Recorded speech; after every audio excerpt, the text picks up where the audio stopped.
before the break, we talked to Anna about how they got into the industry, how their studies were like, and what their main inspirations for their personal artwork was, which was super interesting to hear. And moving now on to our next topic, looking at the different places you worked at and the different positions you had, it seems like you wore a lot of different hats throughout your career. And I think that's really admirable and super interesting to see. And we were wondering, how did that exactly happen? Did you apply for these specific positions that were differing, or did you want to experience different aspects of an art or like concept art focused job?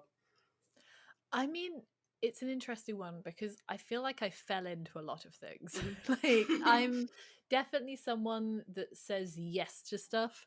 And if it sounds interesting, especially if it scares me a little bit. And so I just kind of go for it.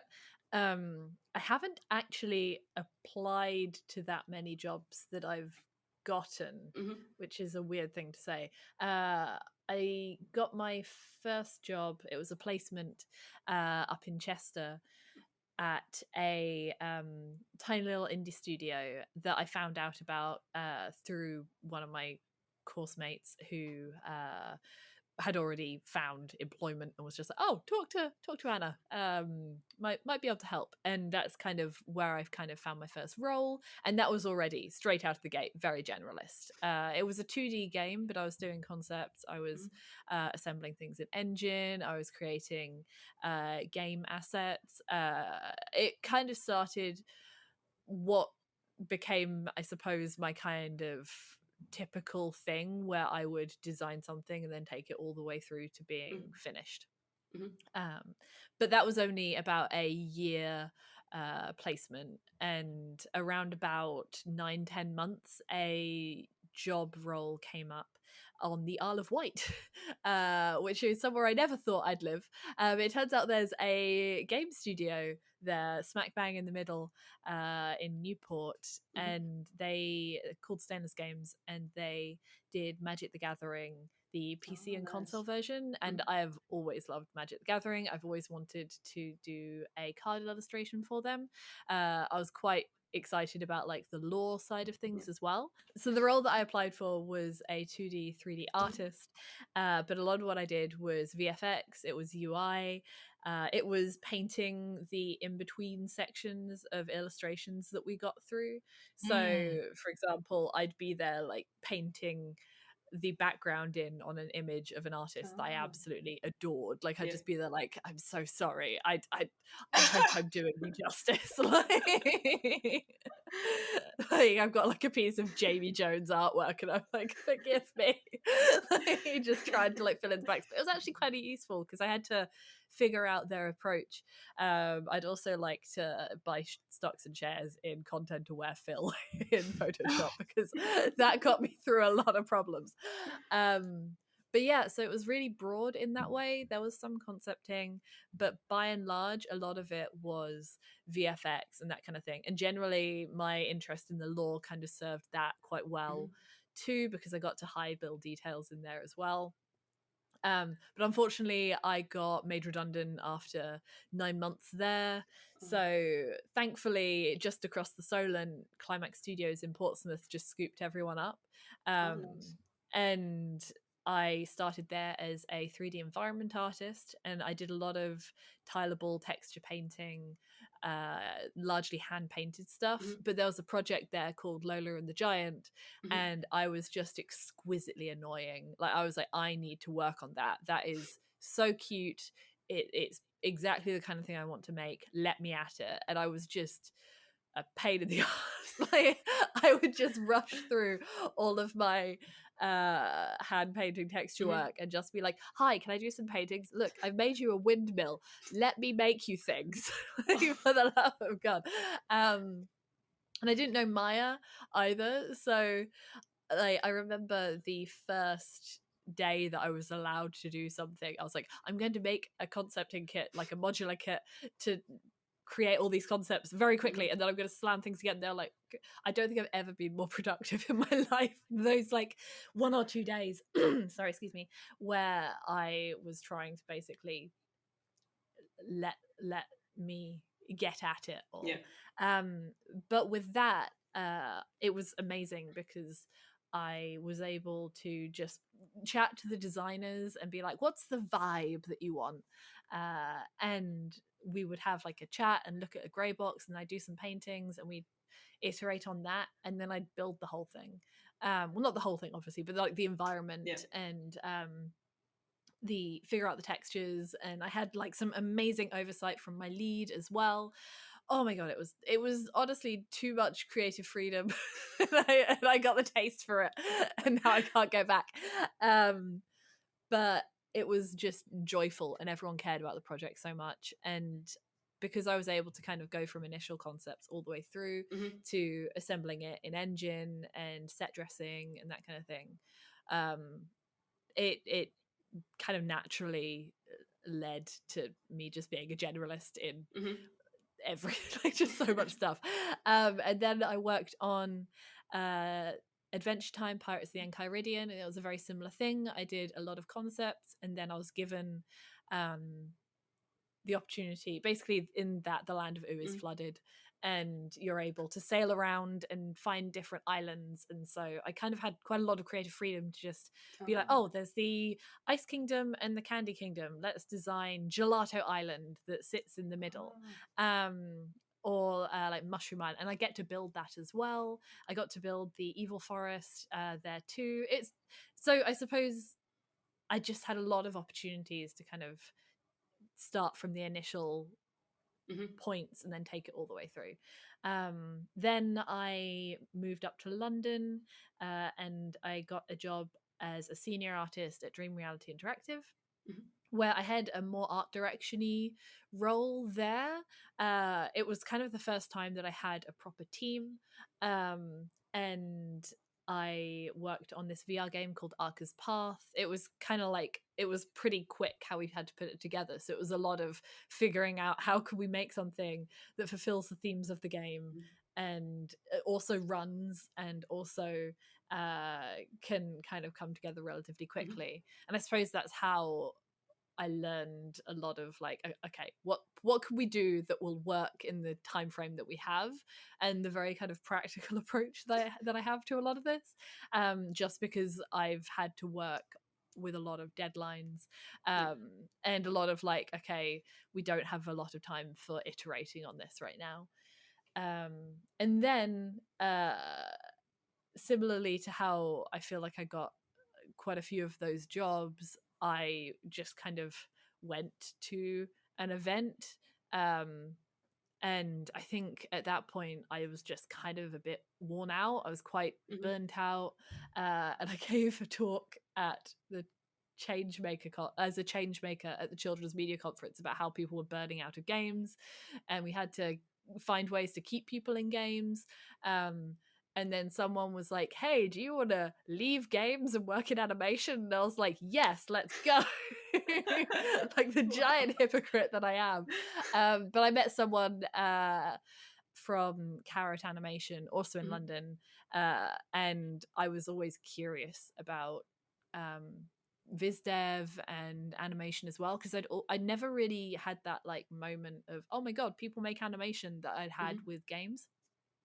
So I went along and I tried it, and very quickly, like, it went from viz dev to, oh, would you like to art direct this CBeebies TV show? Oh, wow. wow. Like, hell yeah. Yeah. So that was great fun having a team there as well. But it was also a lot of talking about storyboards making sense, and we'd chat about like lines in scripts and figure out how we could reuse certain assets, and talking about acting space, which is something that I'm really glad I learned about, like giving characters room to breathe within a scene. And yeah, then someone that I used to work with at Climax reached out to me from Mediatonic, and yeah, I don't know, it's a weird one. I just don't tend, I think all of the roles that I've gotten, I haven't really like applied for in a normal way. I've just kind of been at places and chatted to people. But yeah, similarly, Mediatonic, I kind of went along and they were looking to expand their pitching or kind of create a pitching department, really. And so they wanted me to kind of come on and develop things there. Uh, and yeah, that kind of happened because I was like, I really like animation, but I do love the tech of games. And I think that was something that I was missing. Um, and I think, I don't know. It was probably a moment for me when I was like at Annecy Animation Festival and I was in the queue for like a big event, and I got tickets to see Frozen 2. And I was standing there just watching like the E3 Xbox conference on my phone. Like I was like, okay, no, I think I missed the tech a little bit side of things. So I jumped back in to work at Mediatonic, and yeah, like that's where I am at now. I don't. This is a very. I don't know if this is really answering your question. It's just a roundabout answer of everything. No, any answer is good. It was more than we hoped for. Like, I think that's so interesting to see how you went like this path, and then kind of it was fine to just go into different directions and take on projects that you were just interested in, and that kind of connects to this other thing I wanted to ask in relation to that is, was it difficult to have like to swap your mindset from one job to another? Because you also mentioned that you like to take projects that scare you maybe a bit, but still like motivate you to see how it's going. How do you deal with that? Is it difficult for you, or is there like any tips you could give people who want to do something similar? I mean, I say yes to I think there's like two kinds of fear. There's the fear that you won't be able to pull it off, and there's the fear that you'll absolutely hate it if you get stuck in it. And I think that if something feels like the first kind of fear, you should absolutely do it. And if it's the second kind of fear, but you don't want to admit it to yourself, you probably need to listen to that feeling and not do it. But I think I get a lot of the first kind of fear. I tend to, the way I operate, I tend to commit to things, and a lot of the time I'm like, oh god, I don't know how I'm gonna do this. I have no idea. And it's a lot of internal screaming. Like it's a lot of like, oh no. But like you keep that inside and gradually like just kind of figure it out as you go along. Like I think that's how everyone approaches things, right? Like I know that I'm reasonably resourceful, and I will probably get there with a little bit of waving around, kind of poking things in the dark, and spreadsheets. So that tends to be how I solve most problems. I guess, I just kind of commit to things, and it's like my forward thinking part of my brain is just dragging myself kicking and screaming to the next bit. Even though I do enjoy it, I just kind of have to commit to it first, and then I'm in, and then I need to do it. Right. I don't know. That's not a very encouraging answer. That it's still just like. I think it's a very human answer though, because like I kind of something that feels good is when people admit that, like, especially people who you think are like good at things, when those people are like, yeah, I didn't know what I was doing this whole time, but they still kind of like made it work. I think that's really comforting, especially for people who might be going through the same thing, where they're put in a situation where it's like, oh man, I've never really like made stuff like this before, but it's being asked of me. How do I make it work? You know, like I think that's something like that's gonna happen maybe a lot. It's happening to me maybe right now, where where I'm doing things where it's like, man, I wonder why I got asked to be on this project when the thing that I am working on is nothing like the work I do. You know, like stuff like that, I think happens a lot. Yeah, and I mean, I think you forget how much you know until you're actually doing it. Like, I, on occasion, I feel can explain things quite effectively or have feedback that is useful. But I don't tend to remember that until it's presented right in front of me as something that I have to interact with. And it's kind of like having that trust that you'll probably be able to figure it out. And also just asking for help, like just being okay with saying you don't know something is very useful. Because otherwise how are you ever going to learn anything? Yeah, for sure. And not getting up in your head about not knowing something, because there are so many resources out there to figure these things out.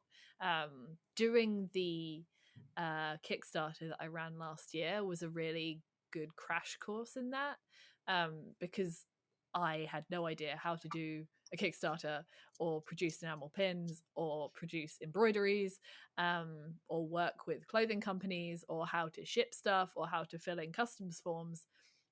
But the sheer number of people who stepped up to reply to my DMs or just be like, yeah, let's just have a quick chat on like Google Meet and I'll give you all of my hints and tips.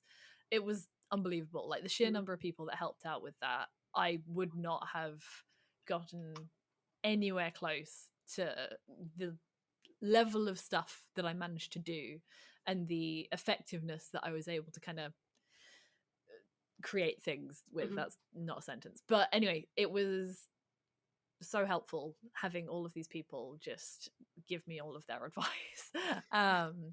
And now like I feel so much more prepared to tackle something like that. Like making an enamel pin is not daunting in any way for me now, but beforehand I was like, I don't understand.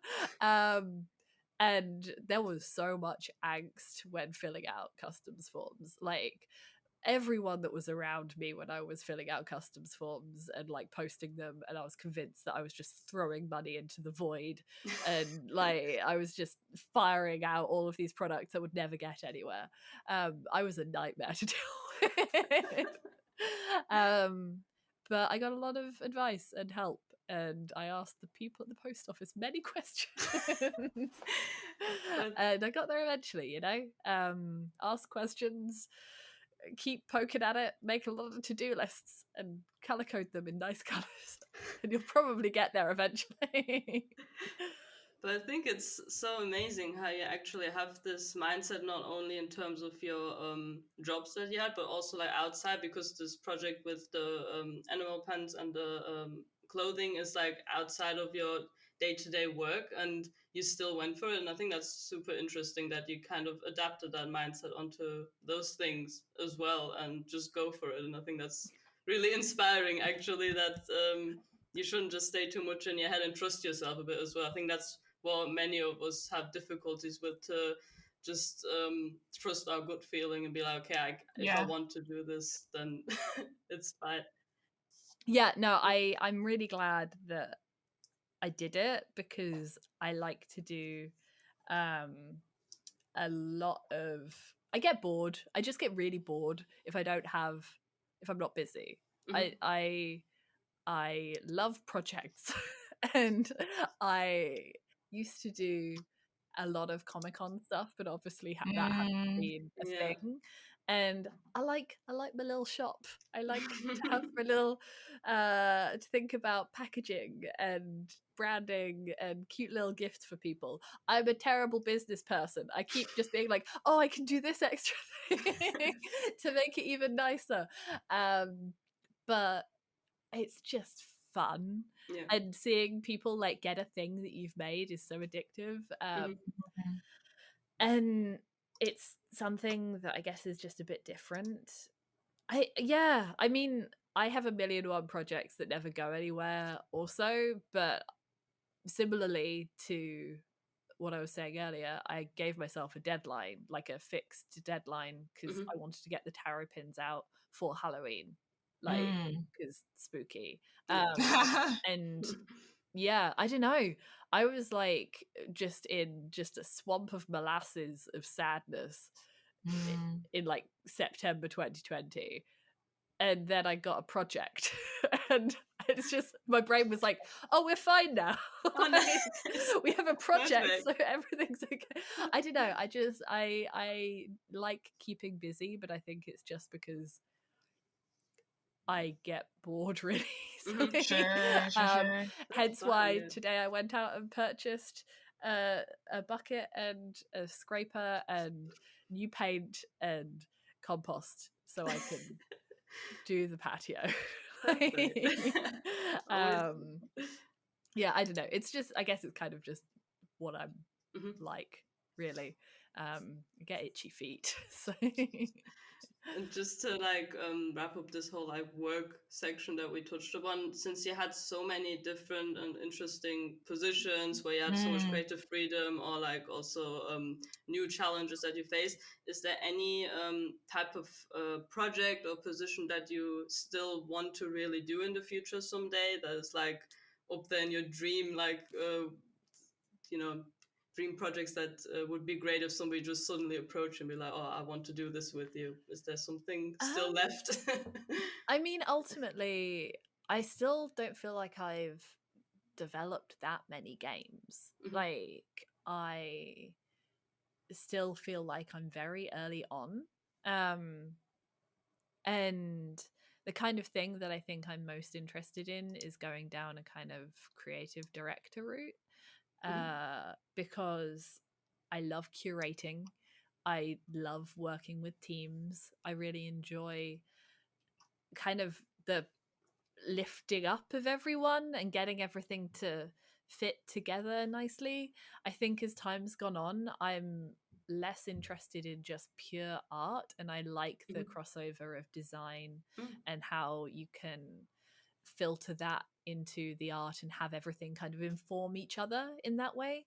I think just making artsy, thoughtful games that make people feel at home and being able to creatively direct that, I mean, is always going to be the dream. Like, I just want to make kind experiences for people. And also work with teams that care about each other and care very much about the art that they're making, and just kind of having fun with it, just a nicely scoped, beautiful game that makes people feel good. Yeah, that's always, I think I'm gonna want to make them forever. That's probably the vibe.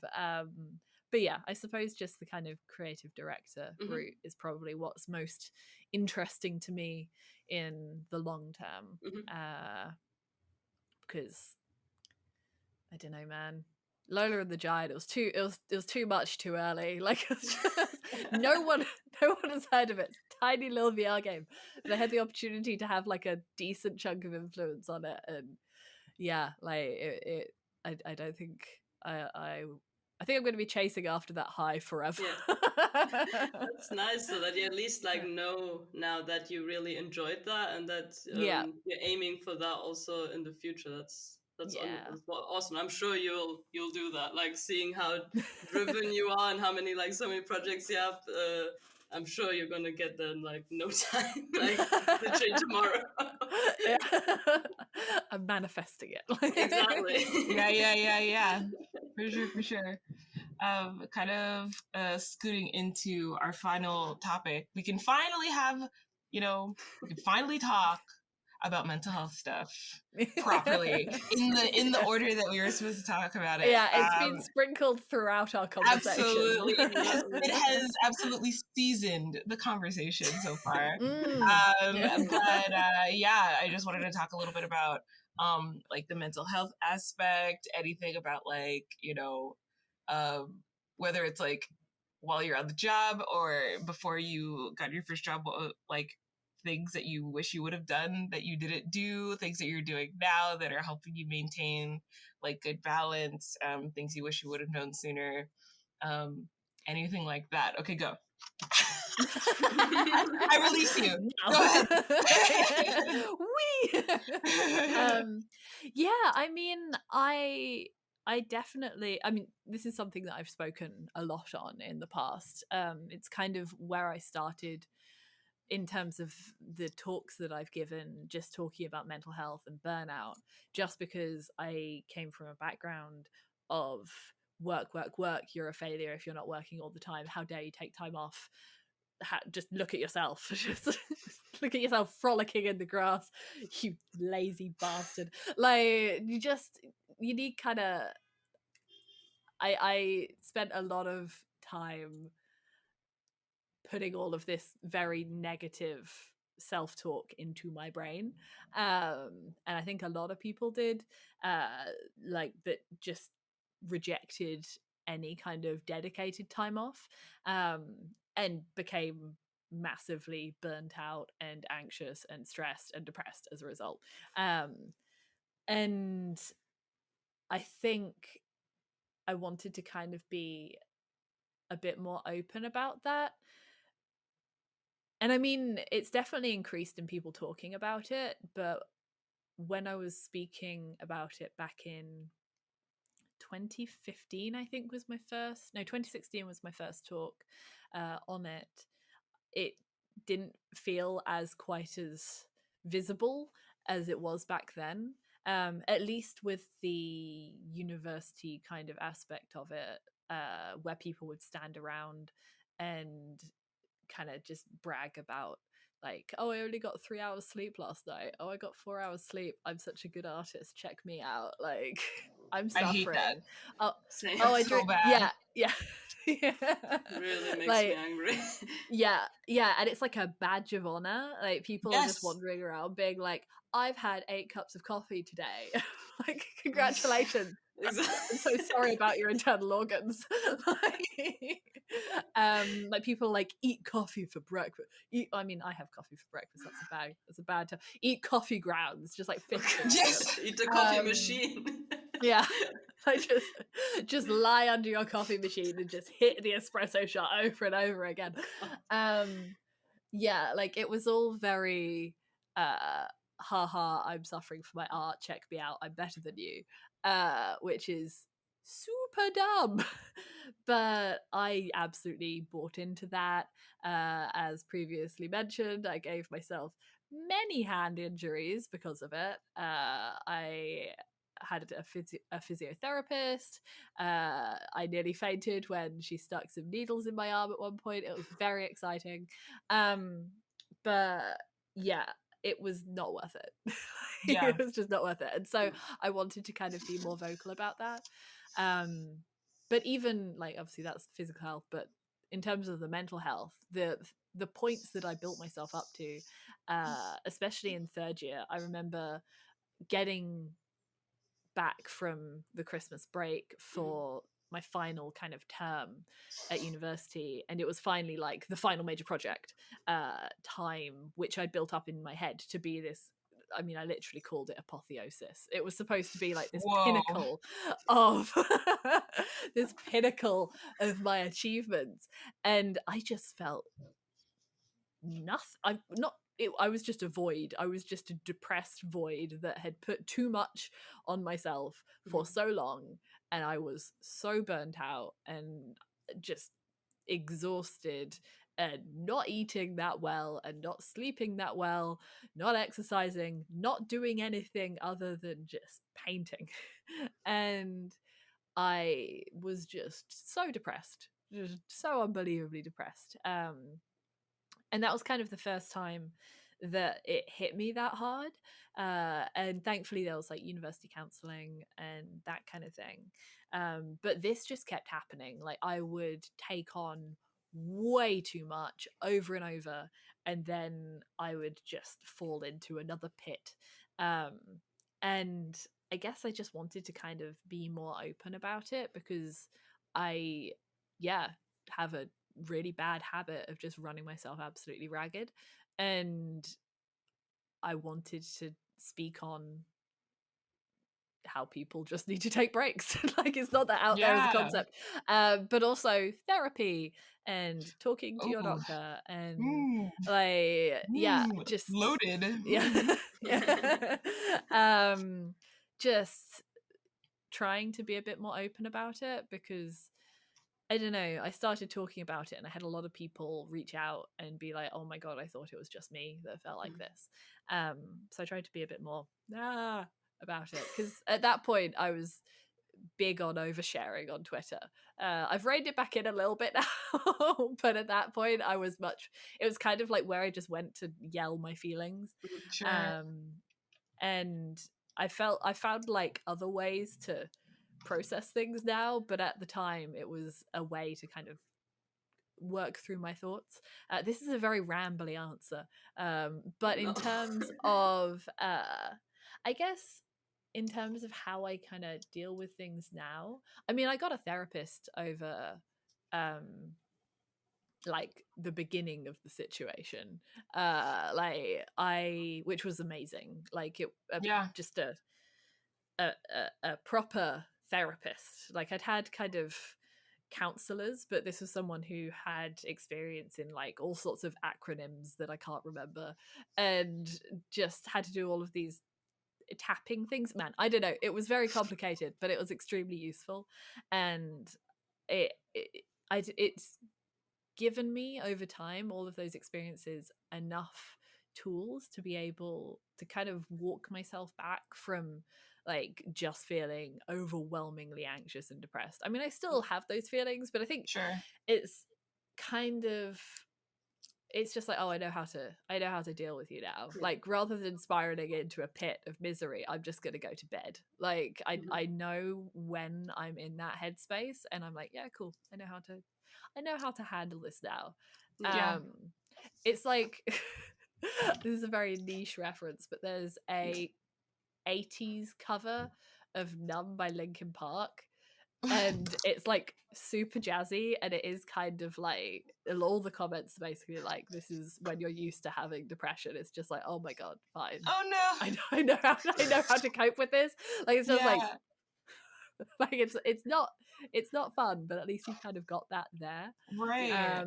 Like those tools in place, and you can kind of navigate your way through those feelings, because you've done therapy, because you've got medication, because you're talking to people, because you make sure that you go running. Like I've taken up roller skating, and nice. that's been great because it's going outside and getting vitamin D, and just setting yourself up for success, really, and not just sitting sadly at your computer trying to get like a painting done when it's 1 a.m. and you're exhausted and you've only eaten crisps for the whole day. Like that's not what you want. No, it's like not sustainable.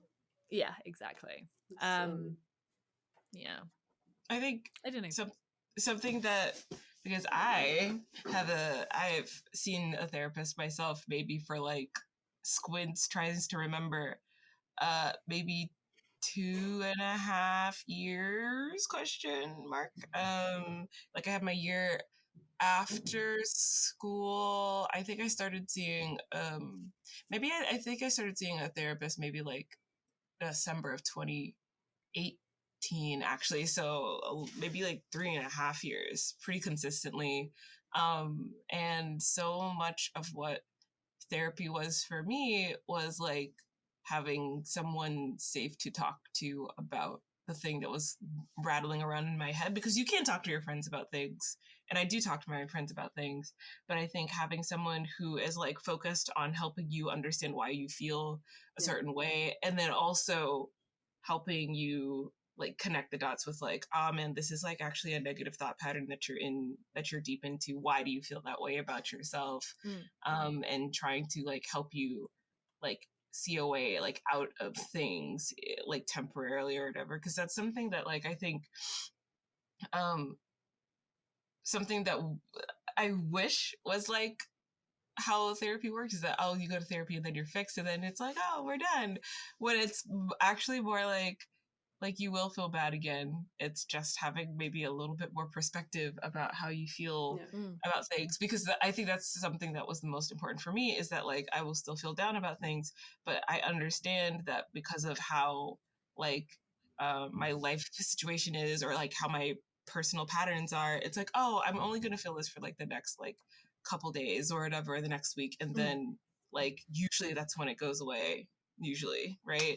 Just having those kind of like little understanding moments with yourself, I think kind of helps a lot, because then it doesn't feel like, oh man, I live here. But that is in the perspective of someone who's like, I've had issues with, depression and anxiety before, but obviously there's like varying like levels of all of these things. So that's just how it's happened for me, and for everyone it's different. But therapy for sure has been one of the most positive things in my life. I don't think I could have gotten as far as I have right now without having like a therapist like to like call in an emergency, and now like I've made so much progress that like lately I've been like, I meet with my therapist like maybe like once a month. She's like, you're doing so good, like we have nothing to talk about, like let me know when you have something That's to always talk about. amazing. Yeah. So when you're like, yeah, I've processed things, I'm fine. yeah, or like I'll tell her things, and then as I'm telling her things, I'm like already unraveling it, and she's like, okay, our work here is done. Great. That's so good. It's so good and so necessary. Yeah. It's interesting because I used to go to therapy a lot during high school and after high school and very regularly. But then I just kind of stopped and was just thinking, okay, I don't need it anymore because those issues from high school are kind of done now. I'm starting a new chapter in my life. But in the past years, I realized that I really should just go for it. I was talking to my friends about this, and like one of my friends was saying that she also wished that she realized this sooner, that just to like not stay in your head so much and just go for it and talk to a therapist finally, not just think that you have to sit by yourself and deal with these things. Because as Ash said, like you can talk to your friends about these things, but specific things I just don't want to like unload onto my friends. Like they're not my therapists, they're my friends. Like I don't want to burden them with like some issues that are just kind of difficult to even put into words for me in that type of way. So it is important and necessary to give you that reminder. It's okay to go and okay to seek for help. Like it's nothing bad or like any sign of weakness or anything. It's okay. And I need to do that myself actually as well. So it's quite nice to hear like both of your perspectives on that as well. Yeah, honestly. And it's great talking to your friends, but they're also not trained professionals. Exactly. Like, my God, I think back in 2017, I had some NHS counselling, and I was there just in like my setup kind of, who are you going to get matched to kind of introductory thing. And I was just like, yeah, I'm kind of struggling with like my sense of identity and that kind of thing. And she was just like, oh yeah, what are your parents like? It was just like bam, and just she was like, oh, have you considered it's this thing? And I'm like, what? And it was so obvious, but I'd never even put two and two together. But that's literally their job, and like it. They are there to kind of have like a web of things connecting in your brain that other people just aren't going to be able to put together. Yeah, do it. It's great. Like it's so great. I definitely will. Unfortunately, the system in Germany, I really like how in England there is the NHS and you like can seek that and then kind of go from there. In Germany, I mean, it takes a million years. Oh yeah, that's the case here too, actually. But it's like, sorry, go. Oh no, it's alright. But it's like I've been trying, and it's like so difficult to get a spot, especially now with the situation. But I keep trying. So as like I keep hearing from other people how much it helps them, I just realized I should have done this a lot sooner. So better now than never, I guess. Yeah, for sure. What is it? The best time to plant a tree was 10 years ago. The second best time is today. Like I've got a referral letter sitting right in front of me for an ADHD assessment that is a current waiting time of 18 months. So these waiting times are crazy. Yeah.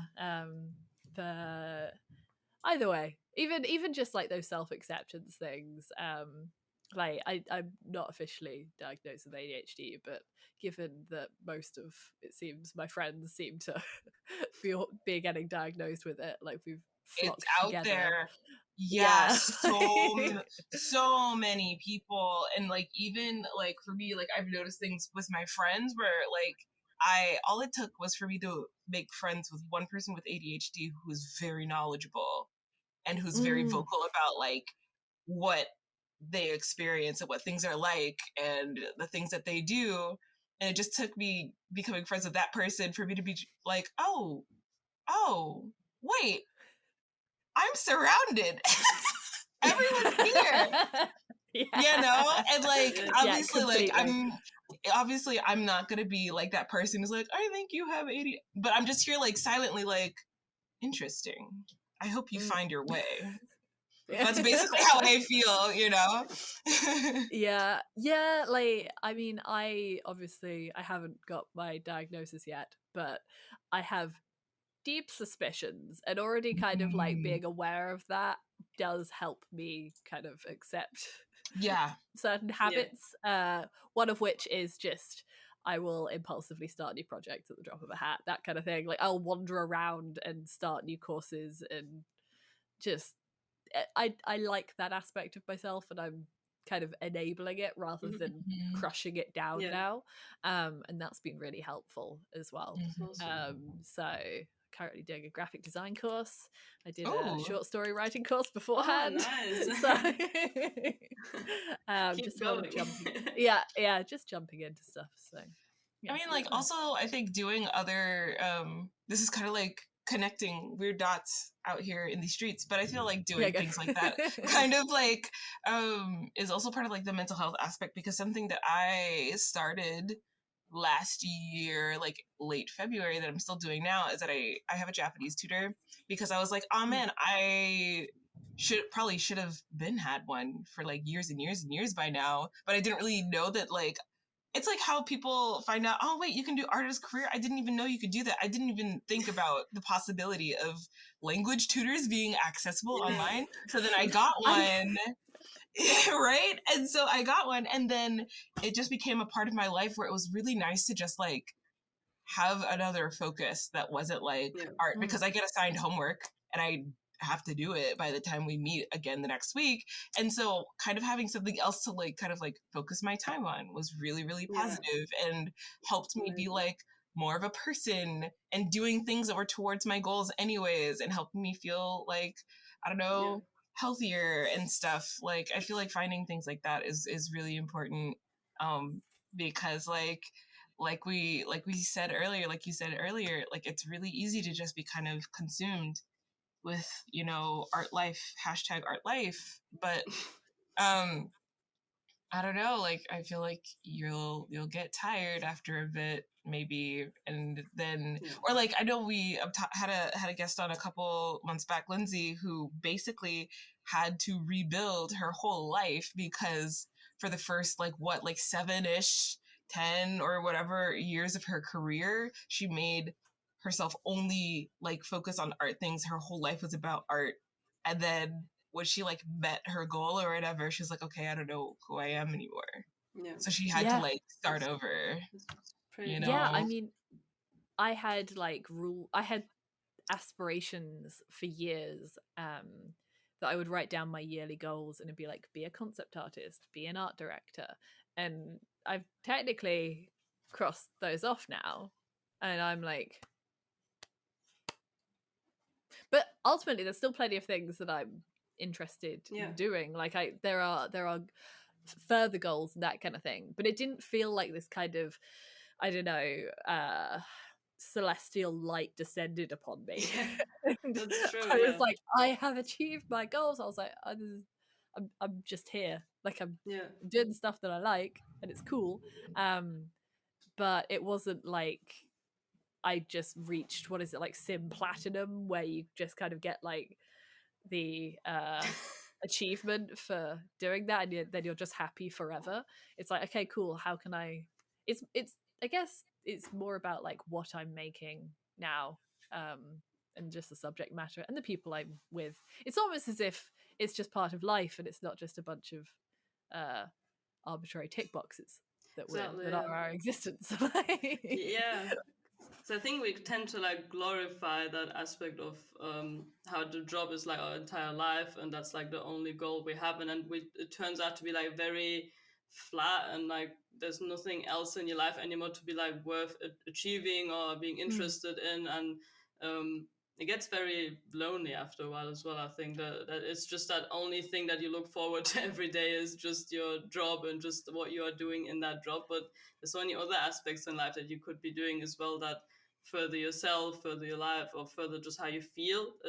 Mm. That's I think the most important thing. I've really resonate with that. So I personally didn't spend too much time into hobbies when I was at university. I'm trying to do that more now. But even having like a pet to look after, that really helped me as well. Just to that I'm forced to take that time off. Like I can't really decide when I'm stopping work or when I'm starting work because there's something else or somebody else who's relying on me, and I need to do that. So that really helps as well to kind of yeah.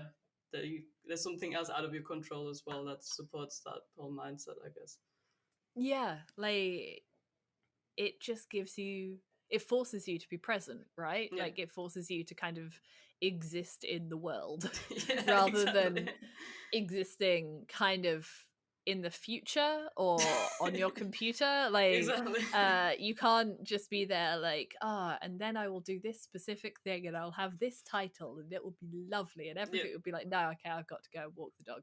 I'm gonna walk the Exactly. dog Yeah. and it's gonna be really nice. Yeah. Yeah, I am a huge fan of that, and also just kind of having the opportunity to chat to people that aren't necessarily just in games and Yeah. art. That's why I took up roller skating, because people are really like open to just chatting if you're on skates. Maybe it's because like you're just you look like a toddler. Like you look like a True. toddler, Yeah. and yeah. And like at least I do. Just mostly because I just make everything pastel pink, and I don't know, it looks like I've fallen into a just a roll of brightly colored cloth. But it's great, I love it. But I wanted to kind of do something that was separate to all of the kind of games and art stuff. And similarly, I was like, you can just hire people to teach you a thing. So I had like a couple of roller skating classes where just someone showed up in a park and showed me how to do like crossovers and transitions. It was great. It was so much fun. The possibility, But endless. yeah, Endless. Yeah. yeah. And you can't be up in your head when you're on skates because you'll fall over. Yeah. Yeah, I love stuff that kind of forces you to be in the moment, really. My new goal this year, I want to try kayaking. So Oh. we'll see how that goes. Good I luck. like You got water. this. Yeah, I paint a lot of boats, so it feels like a natural evolution. You're acquainted I've got with them. yeah. Oh my god, last year I had some time off, and I was just, this is back when I was in the sad molasses time, and it was really sunny, and there was a bunch of boats that you could, like little rowboats that you could rent out on a lake, and it was just the most cottage core shit. Like I had my little gouache like painting bag, and I just rented out a rowboat and just rowed into the middle of this pond and just painted trees, like just there. And oh, it was just That's pure perfect. serotonin. It was so good. But it was great. I would recommend. 100%. Yeah, I feel like anything you can do to kind of like get that fun back in there, and it kind of sucks that it feels like we put it off for a little bit and then get back into it later. That really, really sucks. Like even with myself and the things that I do, I feel like I put it off for a bit because I was focusing so much on other things, and then later on, I'm like, oh man, I forgot that I actually did like to bake things, stuff like that. But I think anything we could do to like sprinkle in the fun, while we're working hard on things is gonna just be better Yeah. for like mental health efforts and taking care of ourselves. And so hopefully anyone listening right now, this is your sign to do a fun thing. Do that fun Do thing. a fun thing. Yeah. See That's if your anyone, homework now. because someone might be able to teach you how to do that random thing that you want to know how to do, Yeah. but you didn't really think about, Yeah. like Just roller research. skating. Just Hell yeah, research. look up a tutor. Find a tutor. Yeah. Yes, And pursue that thing. This is your sign from Yeah. the universe. Manifesting it for all the listeners. Absolutely. So kind of like to just like wrap up and finish up this episode. Things that have been kind of nice to hear about, or just like all the mental health sort of notes, taking care of yourself, doing things that are fun, not working your hands, eyes emoji, not working your hands to death, and just kind of being a little bit like flexible and kind of like taking a little bit of you know, like steps into the unknown and just trying to like see how it goes, because you may never know, like I don't know, like you may find that you have a latent skill in there that just need a little bit of like work and polish, and you can become a better artist because of it. And yeah, like really good stuff. Makes me think about, especially like the thing with you like bouncing around to different things so quickly within like your career so far. It makes me think about like, oh, how I can apply some of those like thoughts and stuff to what I do. So to finish, you can find Anna on Twitter and ArtStation, and I any other links that you want to share, and we'll just cram them all. We'll just cram them all in the it's description just box. the name. I never came up with a fun username. I had like my weeb usernames, but I'm not that good at branding. So my surname's weird enough. So like I'm just like, there we go, Anna Hollinrake on everything. Don't make me think. Yeah. So we'll be including all of their art info and things in the description box of whatever you're listening to us on. And yeah, thanks again for coming on and talking to us. Thank you for thank you for still being down and chill to do this months and months later. Hell yeah. No, absolutely. So exciting, honestly. It's so been great. inspiring. It's been super great. Yeah, it was really exciting to talk to you, like just seeing about all your experiences, how much you have experienced in the past 6 years. That's just, as Ash said, super motivating to keep going and keep chugging and, just doing the thing. You two are doing amazing stuff as well. Like, thank you. Very inspiring. So thank you. This is an appreciation triangle. Yeah, exactly. Share all the wholesome feels across the globe. Yeah, good vibes. And to anyone listening right now, if you want to suggest someone to join us for an episode of our podcast, someone who's a great positive force in their community or just amazing at what they do, please email us. We would love to have them on. Our email is allinclusivepodcast@gmail.com. That's all inclusive, no spaces, pdcst@gmail.com. They can work in any aspect of the industry, either be a 2D artist, 3D artist, QA, programmer. We would love to have like a super wide range of amazing, inspiring artists that our listeners can have an insight into many aspects of game development, see how diverse the people are that are working in there. So please get in touch, and we're excited to have anyone on the show. For sure. And I would like to thank you all for joining us for our Thinks Really Hard right now 9th episode, number 9 of All Inclusive. And we hope that you had as much fun listening to us as we do talking. You can find us on a couple different social media channels. You can find those in the description box below. And so far, that's on Twitter, YouTube, and Spotify. Thanks again, and we'll hope you'll join us for another episode of All Inclusive.